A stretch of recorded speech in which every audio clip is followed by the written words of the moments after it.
So ganito yung estilo ko sa paglilinis ng mga pond na mayroong mga maliliit na krillings. Dito lalabas yung water. Nagmumukha na siyang ref tub, hindi na tae tub. Kakaubos ng oxygen at ng nutrients na supposedly pumupunta doon sa mga aquatic plants. So ngayon, baho. Itatagalogin pala tayo ngayon. Mahirapan tayo mag-English all day. Good day mga ka-millennials. While waiting kita sa aton harvest this coming Saturday. Baba tayo.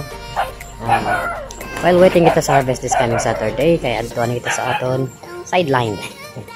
Dahil kita sa aton mga fishery. For today's video, I will teach you how are we going to clean this craft tub. If there are crayfish, little crayfish running around, and also some mollies. Dapat mayroon tayong what we have a planggana, small planggana, and also a balde and a tube for sucking the dirt and including the crayfish. So first, what we need to do, scoop some water there para hindi mamatay ang isda. So this is what we need. Diba?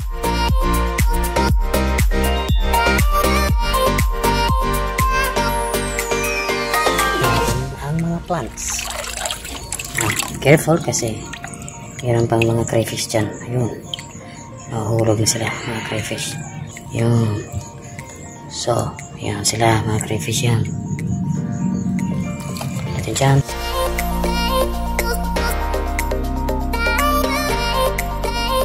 Yung hotel.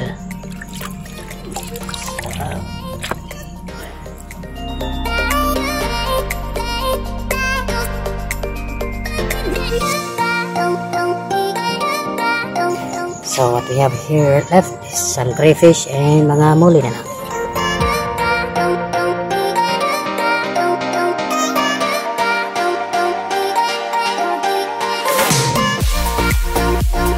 Ang problema dito is mahirap hanapin lahat ng crayfish. So gagawin natin, isasipon natin lahat ng poop. We're going to need a net and the water tube, and we're also going to need 2 pieces of clips. And bend it slowly.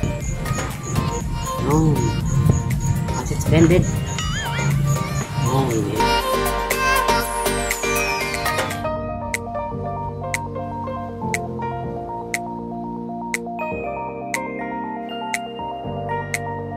ito, so once ma-secure na natin dito, kasi dito lalabas yung water galing sa ref tub, yung dirty water including the crayfish, sasalo ng ating net para ma-secure, hindi matanggal.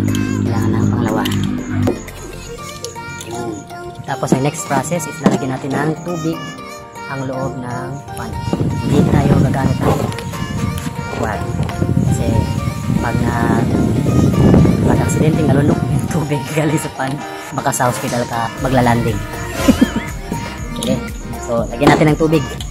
So when adding water, kailangan natin i-level yung punuin talaga yung dalawang end to make sure na walang air sa loob na magiging cause ng paghinto ng tubig.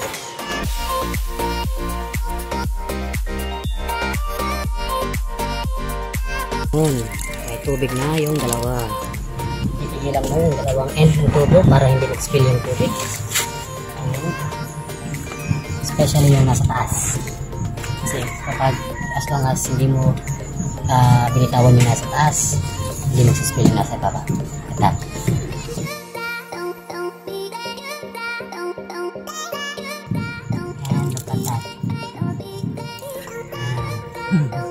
So yun.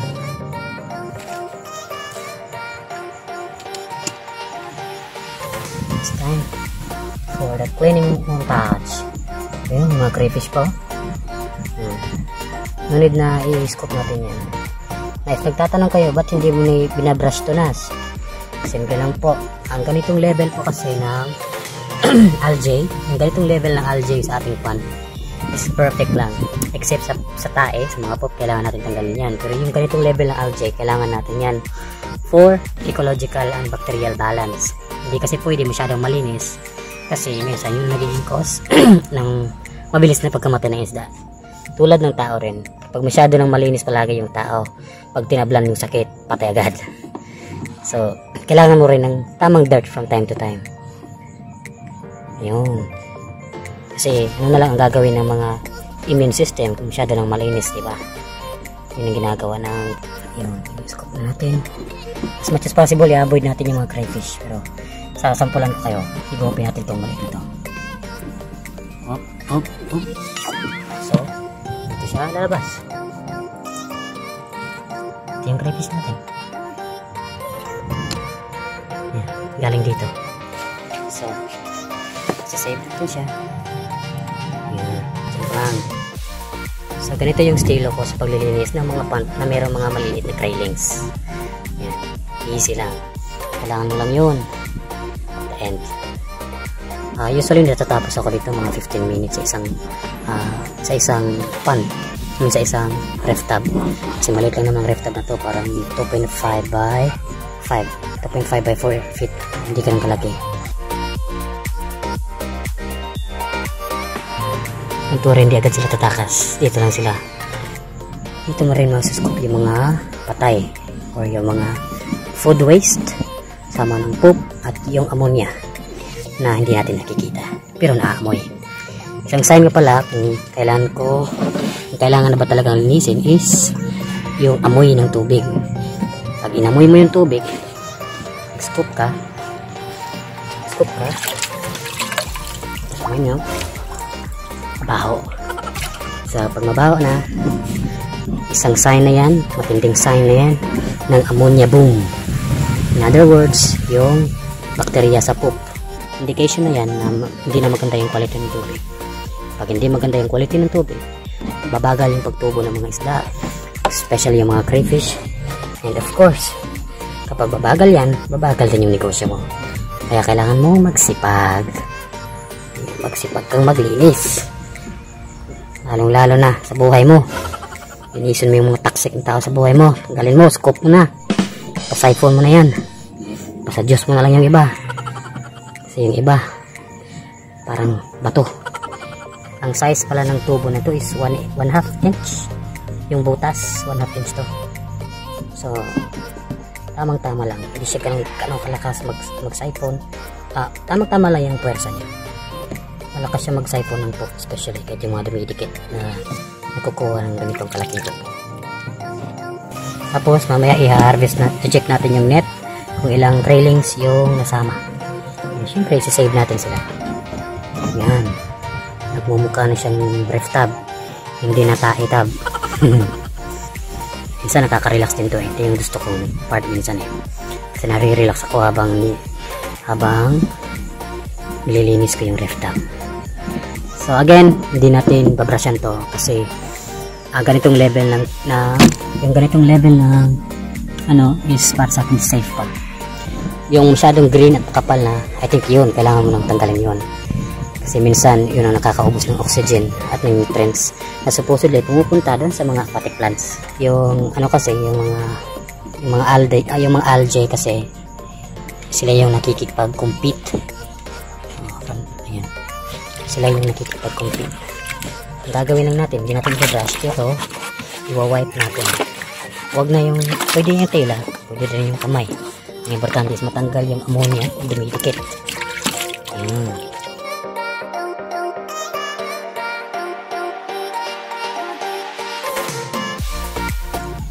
Wipe lang natin yung floor. Yung mga crayfish na tumatakbo. So, next thing na gagawin natin, sinta natin na bumaba yung tubig. Probably 10 to 5% na lang yung matitira. And habang hinihintay natin yan, kukolektahin natin yung crayfish dito. Magtatagalogin pala tayo ngayon kasi mahirapan tayo mag-English all day. Pag nag-English tayo all day, baka split yung labas natin. So far, meron na tayong 1, 2, 3, 4, 5, 6, 7, 11 pieces na crayfish na na-save ng ating net. So, si pang 12. So, meron na tayong 12 apostles. Nasaan ba yan? Nagtago pa. So, hintayin na lang natin na matapos siphon yung tubig. I think pwede natin 100% na siphon to kasi yung 10% dito natin kukunin sa mga balde. Okay? Para mabilis yung pwede mo nyo kantusin.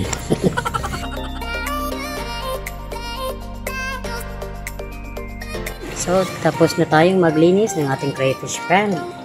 So, parang wala lang nangyari.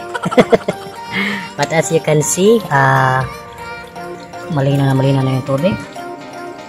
You see the fishes really swimming around. And what stock water is dropping in. Yung tubig na pala natin is galing po sa ating deep well. Okay?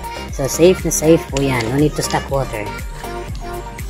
Yung mga maliliit, yung fast growers, yung mga malalaki, siseparate natin yan.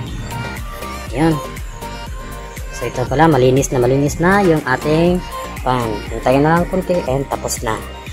And a special shout out to our followers, Tia Elena Gighe from Baclan, Talangan, originally from Cordoba Clan, Sir Alvin Escalicas of Alvin Aquatics, currently located sa Barangay Kudya, and Noxki Vlog for your motovlogging and food trip experience. Maraming salamat mga dol. And that's all for today's Rumble. See you in the next one. Right.